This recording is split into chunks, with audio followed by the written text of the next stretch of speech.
Hello everybody, welcome to Know Your Money. I'm Bronwyn Waner. And I'm Craig Finch, and we are from Growth Financial Planning.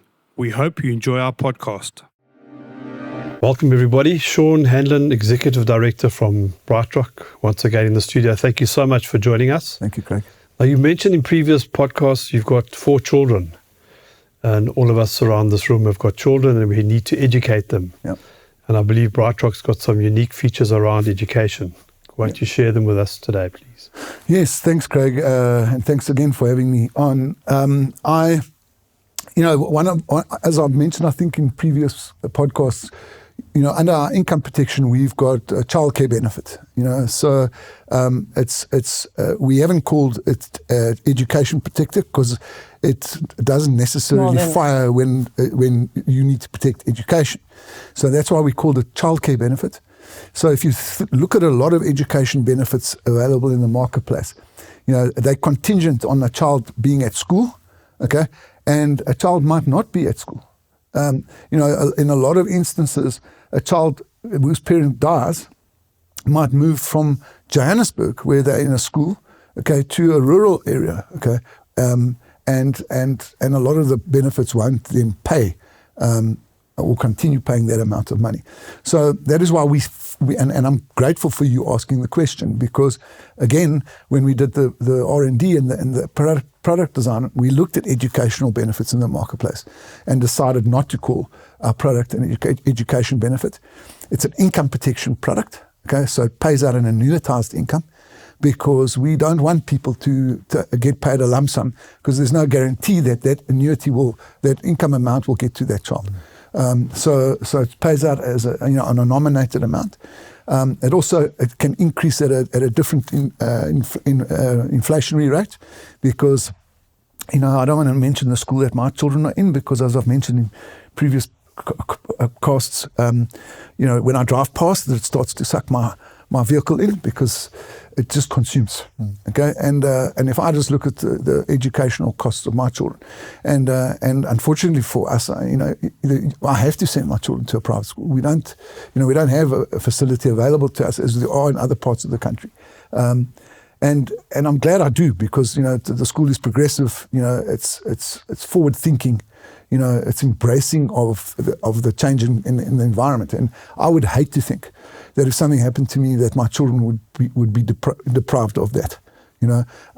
But if they end up not going to university, as an example, so because we all want our children to go to university, but if you're like me, school was for other people there. But the reality is that my child might not go to school. But if I'll still continue getting, that child will still continue getting paid out that annuity amount until he or she reaches age 24. Okay. And it pays to the parent? If the child is underage, yes. And in my instance, what I did is I took out income on death, and we've discussed this before in previous sessions. I've never understood why life assurance policies do not pay an income on death. Okay. Instead of a lump sum. Instead of a lump sum. I mean, it's from the time a person, I think it was a Swiss Re survey I was watching, or we were looking at the other day, from the time a person gets paid out a lump sum of cash to the time that money's gone is 36 months on average. And you tend to then find that people we've spent that money on holidays, lifestyle stuff. Yeah. Instead of on other family members as well. Yeah, exactly. It's like I think we discussed offline. I've never understood why the lotto pays out, a lump sum. It should pay out an annuity amount, because it really can be destructive. So those were sort of the sort of core thinkings behind why we brought our childcare benefit. And do you nominate an amount, or do you give guidelines on that as well? No.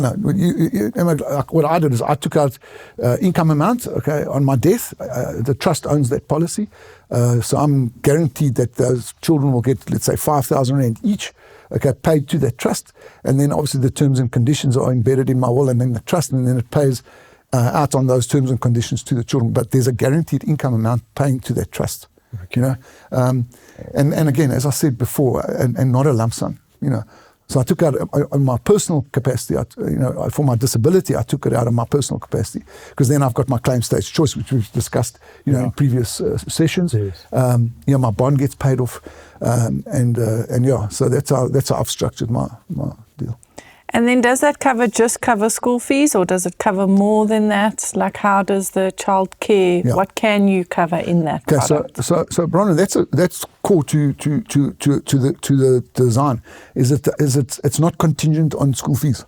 It pays out, and like I said, in my instance, I've got a trust that owns this policy, and it pays out based on certain conditions that I've put into the trust. I mean, I don't know what those are. Like they can't take drugs, a lot. But the reality is that. But you don't need a trust, Sean. No, you don't need a trust. But so let's say I want 5,000 per child. Okay. It'll pay out all 4 of them 5,000 rand a month. Escalating as well. Escalating. Escalating again. At you can choose. It's not just CPI. Okay. Because in their instances, their school fees are going up by around about 12.5%. So if one of your kids get a bursary or that, then you're not reliant. Yeah, carries on paying. It's not contingent. Okay. Going up at 12.5%. That's wild. And your life insurance policies are going up on average by 12.5%. If you look at the News 24 survey. Yeah. Awesome. Anything else around the education protector that you think is worth mentioning? I think, not education protector, sorry. If I look back, one of the greatest ways you can save money is not to have children. Yeah. However, they do bring a tremendous amount of a little bit of joy. At times. I won't tell them that. They've heard it, don't worry. I call them consumers. But if you do have children, and something does happen, that is a reality that the extra money needed for schooling. It's a real reality. Craig, we've discussed it before. If you think about what does money really give you, it just gives you choice.